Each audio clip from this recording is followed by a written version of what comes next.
I'll never forget, it was in June. I'm watching TV, and there's a shooting out in Kimwood, and it is known as Little Beirut, and it's the highest crime area in all Mesa County. And they're interviewing these two ladies in front of a complex, and these two ladies said, "We can't stay here anymore." And I said to myself, somebody should do something. And that moment is when the Lord says, you need to do something.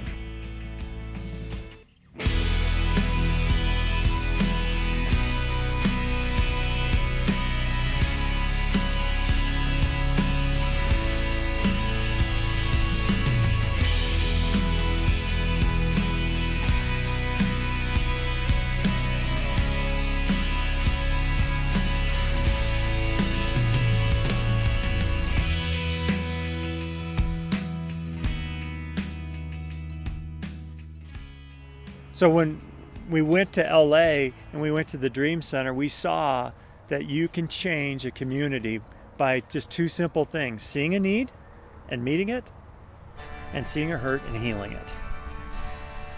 And so we came out and we established that first weekend, we just brought food out, and this guy comes out and he says, "Oh, are you so-and-so church that does puppet shows? Or are you so-and-so church that did hot dogs here 2 years?" You're like, "No." And he says, "Don't be the kind of church that just comes one time and leaves." And we've been doing it for 8 years, in winter and summer and spring, and just seen lives transformed.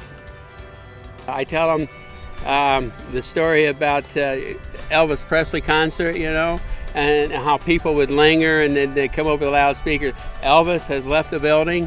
I'd like to say the church has left the building, and I like to put it like that. And that's what we're supposed to do. We're not supposed to sit around and inviting people to your church is important. I realize that. But going out into the community and just loving on people. I think you can sum up the Bible in 4 words. That's love God and love people. And that's what we do here. Yeah, we call it a church without doors, or without walls, and it is really cool because you get to see God move, but it's not the traditional 4 walls and a stage. It's just really cool because you get to see just the way that the outdoor church would have been in Acts. It seems to be this process.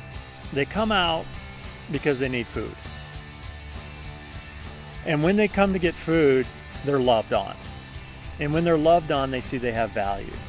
And when they have value, they see other people have value. And they say, "How can I help?" So they come as takers, but then they want to become givers. And once they came to know Jesus and they started being transformed from being a hoarder or from being a drug dealer or a lifestyle that was destruction, and their friends saw them change, they started coming out. And they're the ones who start setting up every week, and they're the ones who serve the food every week. And they're the ones who do the Bible studies in the home. Is that it was truly a transformation in them. It's their church. In our county, Mesa County, in 2008, there were almost 970 calls that were made to our sheriff's department. And out of those 970 calls, 680 of those calls came from a 1-mile area of right where we're at. After being there just 1 year of just knocking on doors, praying with people, and just sharing what we had, seeing a need, meeting a need, seeing a hurt, healing a hurt, we saw the calls went down from 680 down to 400 and some. So almost a 30% drop in 1 year. And we didn't do anything with crime prevention, or we didn't do any neighborhood watches. All we did was knock on doors, tell people about Jesus, and it started changing people. Yeah, if you're watching from the outside, everybody thinks it's a food program. And the food is, what I always say, food is just secondary, but it is what brings them out. And in that, they see that they care. And in that moment, then we get to talk about Jesus, and he does the work.